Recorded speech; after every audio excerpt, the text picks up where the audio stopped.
Bonjour et bienvenue dans ce deuxième numéro du 17 minutes. Nous sommes devant le stade François Leparcot, une enceinte actuellement confinée mais emblématique de la ville de La Rochelle. Un stade où de nombreux footballeurs amateurs brillent chaque week-end jusqu'à devenir, pour certains, joueurs professionnels. C'est le cas de Mathis Carvalho qui évolue actuellement gardien de but dans le club de Montpellier en Ligue 1. C'est son histoire que l'on va vous raconter aujourd'hui, de Roi du Parco à Prince du Parc, la fabuleuse ascension de Mathis Carvalho.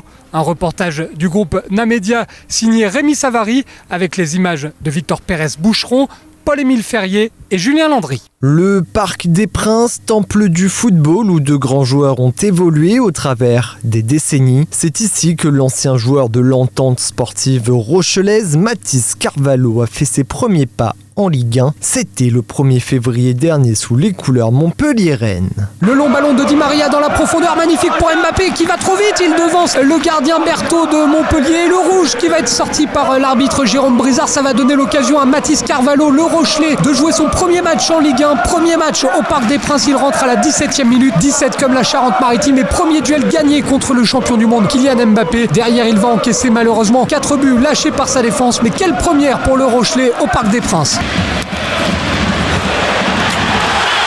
Le jeune Mathis Carvalho, âgé de 21 ans depuis seulement quelques jours, a passé 10 ans sous les couleurs du club phare de La Rochelle. Son papa Carlos est revenu sur ses débuts footballistiques au sein de l'école de foot rochelaise. C'est tout un concours de circonstances, d'opportunités. Pendant qu'il était à l'entente sportive de La Rochelle, il a eu l'occasion de faire partie des sélections départementales, puis régionales. Donc ça fait beaucoup de déplacements au niveau de toute la Ligue Centre-Ouest à l'époque. En débutant, le jeune Mathis avait déjà une attirance pour le poste de gardien de but. Malik Zidane a été l'un de ses premiers entraîneurs au sein de cette catégorie et l'a vu enfiler les gants pour la première fois. La première fois il a joué dans les buts, c'est un tournoi sur lequel on a participé à Lyon. On est parti à Lyon faire le tournoi un grand tournoi où des clubs nationaux étaient représentés, et on n'avait pas trop de gardiens dans cette équipe-là. Il s'est mis volontaire pour y aller et il n'a jamais quitté les buts, quoi. Noël Lefebvre a lui aussi connu Mathis lors de ses premiers pas sur les terrains et il ne tarit pas d'éloges à son sujet. C'était un gamin qui était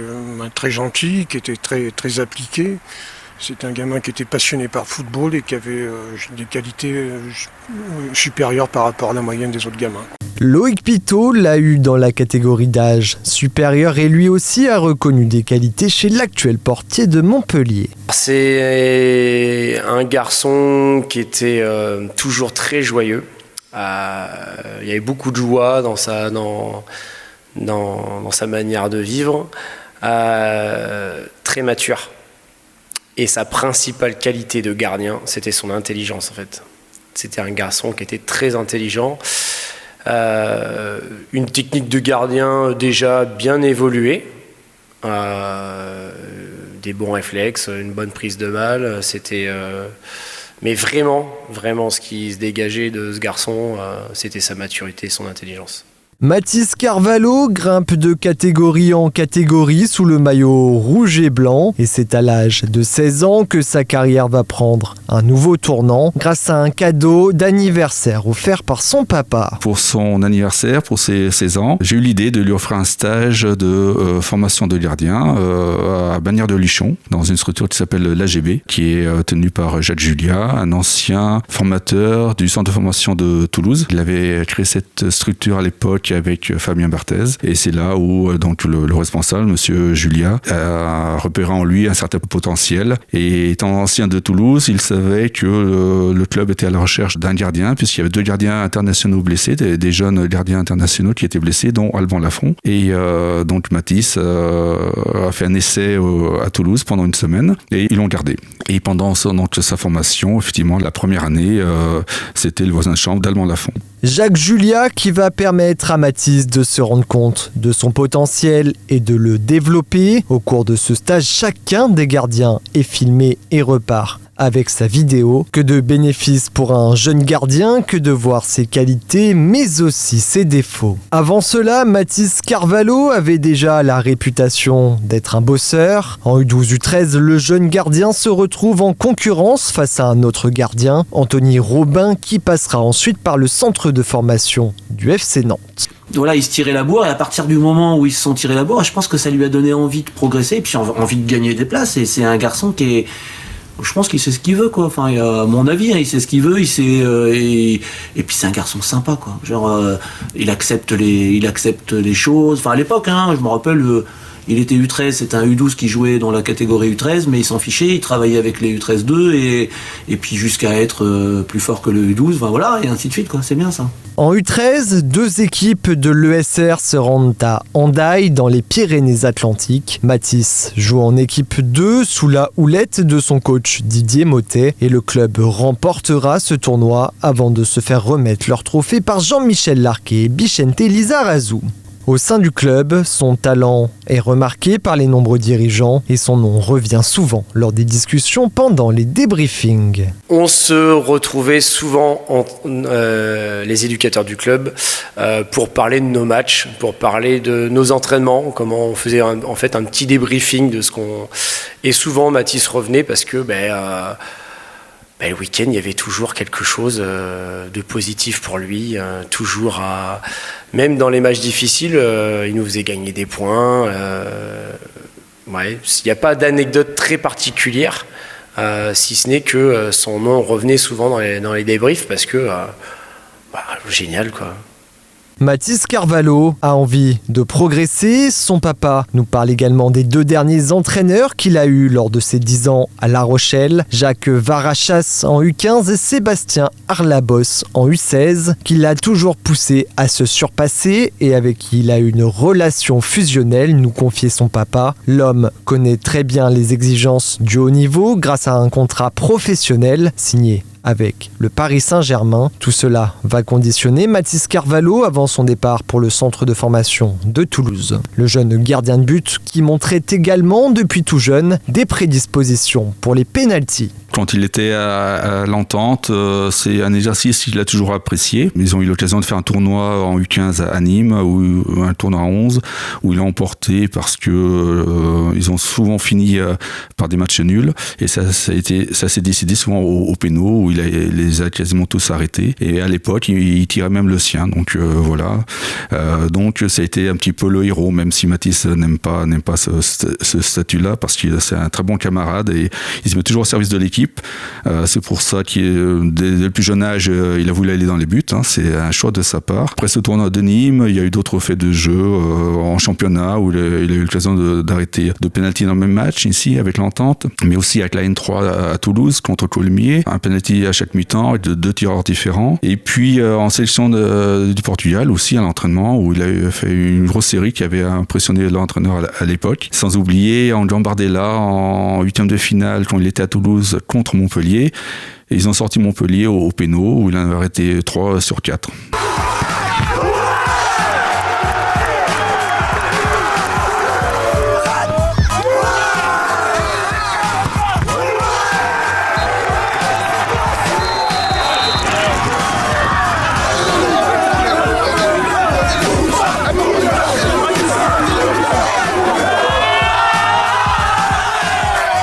Après des prestations remarquées avec Toulouse, sa première convocation avec le Portugal se fera en septembre 2017. En U17 et en U18, quand on était au centre de formation de Toulouse, nous avons été contactés par la sélection nationale du Portugal qui cherchait à tester d'autres gardiens dans ses équipes jeunes.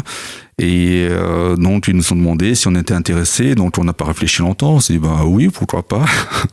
Bien sûr, on était très très très heureux qu'ils pensent à nous. Le seul problème, c'est que Mathis n'avait pas la double nationalité à l'époque. Donc on a fait le maximum pour faire les démarches administratives au consulat de Bordeaux et il a pu participer à 4 ou 5 regroupements de mémoire avec les U17 et les U18 du Portugal. Donc ça allait très vite. Et lors de son premier regroupement, c'est le responsable de toutes les équipes jeunes qu'il a accueillies, qui lui a dit 2 ou 3 mots d'encouragement, un certain Miguel Poletta. Encore un souvenir, je pense, dans sa jeune carrière qui le marquera.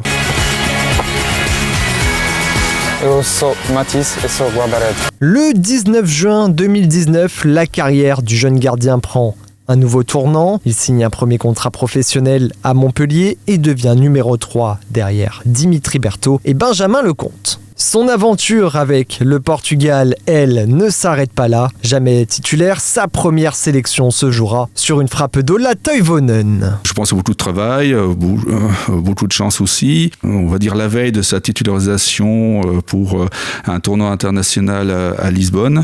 Enfin, pas tout à fait la veille, il devait prendre l'avion le dimanche. Et le vendredi, il se faisait mettre un plâtre à la main parce qu'il y avait une fracture du scaphoïde suite à un penalty arrêté lors de l'entraînement face à Ola Toivonen. Cette blessure ne l'arrête pas et Matisse va poursuivre ses efforts en Ligue 1. Tout est possible, carton rouge pour le gardien numéro 1 Geronimo Rulli, recruté après le départ de Benjamin Lecomte à Monaco, puis pour le numéro 2 Dimitri Berthaud, chose rare mais qui va lancer sa carrière en Ligue 1. Un joli cadeau d'anniversaire pour les 12 ans de sa sœur Manon, elle qui attendait depuis si longtemps de le voir à la télé. Dans son parcours, tout a été une histoire d'opportunité, de concours de circonstances, comme on dit, être là au bon endroit, avec les bonnes personnes au bon moment. Et là, quand j'ai vu ça dans mon écran, je me suis dit, bon, faut y aller maintenant. Hein. Tu l'as voulu, tu l'as eu. Alors j'explose parce que j'ai crié il faut que ma femme vienne, et puis on a regardé le match avec des amis avec Cyril et Delphine, et donc là c'était une immense fierté, une très grande joie, mais en tant que papa une très grande appréhension, une boule au ventre, en croisant les doigts pour que tout se passe bien, puisqu'il n'a jamais eu l'occasion de se retrouver dans ce genre de situation. C'est pas que je doutais de lui, mais l'événement, la pression devait être tellement grande que c'est aussi simple à vivre que ça devant son écran. Il a été encouragé par ses collègues. Il a 20 ans, quand on voit l'ambiance qu'il y a au Parc des Princes, 48 000 spectateurs, une ambiance de folie, ça résonne, il me le disait. Une pelouse, c'était un billard avec les joueurs les plus rapides du championnat. Il fallait gérer. Et là, j'étais impressionné, très fier de lui par rapport à son attitude, où il a montré beaucoup de sérénité. Il s'est pas laissé dominer par l'événement, j'ai trouvé. Il a fait ce qu'il a pu. Hein, donc bon, sur le résultat, forcément, il est déçu. Mais il a eu quelques arrêts à faire quand même. Et sur l'attitude, je l'ai trouvé vraiment au niveau de l'événement. Lancé à 20 ans dans le grand bain de l'élite du football français, Mathys Carvalho a pu compter sur le soutien des cadres du vestiaire, mais l'un d'eux l'a fait de manière particulière. Tout le monde l'a encouragé, il n'a pas eu le temps de s'échauffer, hein, ça allait tellement vite, et il a eu que l'occasion d'enfiler ses gants et de rentrer sur le terrain. Mais il y a eu un encouragement, effectivement, qui était un peu particulier. C'était en anglais, une expression anglaise. Alors je n'ai pas cherché la traduction, mais c'était du genre big balls on the table. Voilà, c'est pas où est Ryan, mais c'était une autre expression qui apparemment a fait son effet et a permis de rentrer avec davantage de confiance sur le terrain. Cette fonction de gardien de but l'a souvent amené à être mis en avant, mais Malik Zidane l'explique, il a toujours gardé la tête sur les épaules. Autant il avait les qualités pour y aller, il était autant quand il a épousé le rôle de gardien et donc dernier rempart de l'équipe, c'est quelqu'un qui, quand il fait des beaux arrêts ou quand il sauve ou quand grâce à lui il y a une victoire ou il évite la défaite, c'est pas quelqu'un qui va s'enflammer, mais c'est dans sa nature. Je crois que c'est pas un frimeur, c'est pas un flambeur, c'est un travailleur, quoi. Voilà. Et il a raison de dire ça, Carlos, son papa. Parce que je pense que l'éducation y est pour beaucoup là-dedans. Voilà, plus tu fais des belles choses et moins tu te mets en avant, et plus les gens t'apprécient, quoi. Enfin, moi je le vois comme ça. Les gens qui sont un peu trop flambants, frimeurs, bon, à un moment ça va, quoi. Même constat chez Loïc Pitot, qui met en avant son côté travailleur, mais aussi son côté humain. C'est qu'un garçon que j'ai recroisé plusieurs fois, et moi je le prends encore en exemple dans mon travail. Je m'occupe de plusieurs classes foot dans 3 collèges différents, et c'est un garçon que je prends en exemple parce que sa réussite, il la doit à son travail, c'est sûr, mais il n'a jamais écrasé les autres. C'est pas un garçon qui a percé en écrasant les autres, en ayant un esprit égoïste, égocentrique. C'est son travail et ses valeurs à lui, humaines, et notamment, je répète, son intelligence qui ont fait qu'aujourd'hui, il lui arrive ce qui lui arrive, quoi.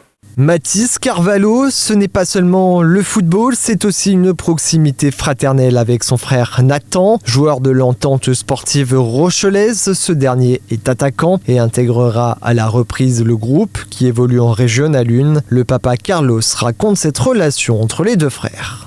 Comme deux frères qui s'aiment, qui se détestent. Voilà, ils sont très fusionnels tous les deux. Donc parce qu'il y en a un qui voulait arrêter les ballons, l'autre il voulait lui mettre au fond. Il est attaquant et puis voilà, il fait sa petite vie de footballeur ici, toujours à l'entente. On change pas de club, on reste fidèle. Et il est en U18 là, et puis il est très fier pour son frère. Quand il l'a vu à la télé, aussi il a sauté de joie. Et nous étions tous très heureux pour ce qui lui arrive dans sa jeune carrière de footballeur, en espérant qu'il puisse durer et puis qu'il prenne du plaisir surtout dans ce qu'il fait. On prenait les vélos et on allait sur le terrain et voilà, on se faisait des 1 contre 1 devant les buts et puis voilà, mais juste à prendre du plaisir voilà, entre un père et puis ses enfants. Fin de ce deuxième numéro du 17 minutes. J'espère que vous avez apprécié. N'hésitez pas à laisser vos commentaires sur la page Facebook officielle de Na Radio Sport. N'hésitez pas à partager ce reportage. La rédaction du groupe Namedia tenait à remercier chaleureusement Carlos Carvalho, le papa de Mathis, qui nous a grandement aidé à préparer ce reportage. Merci également à Julien Landry, correspondant RMC du côté de Montpellier, qui nous a fourni des images. 3e numéro du 17 minutes très prochainement, ce sera début juillet. Nous serons en face, Esplanade Saint-Jean-d'Acre, pour un reportage consacré à l'histoire des Francopholies. Malheureusement, cette année, les Francopholies à cause du Covid-19 n'auront pas lieu, mais ce sera pour mieux se retrouver en 2021. Nous vous souhaitons évidemment le meilleur. Restez confinés, respectez les gestes barrières, prenez soin de vous et de vos proches et à très vite sur Na Radio.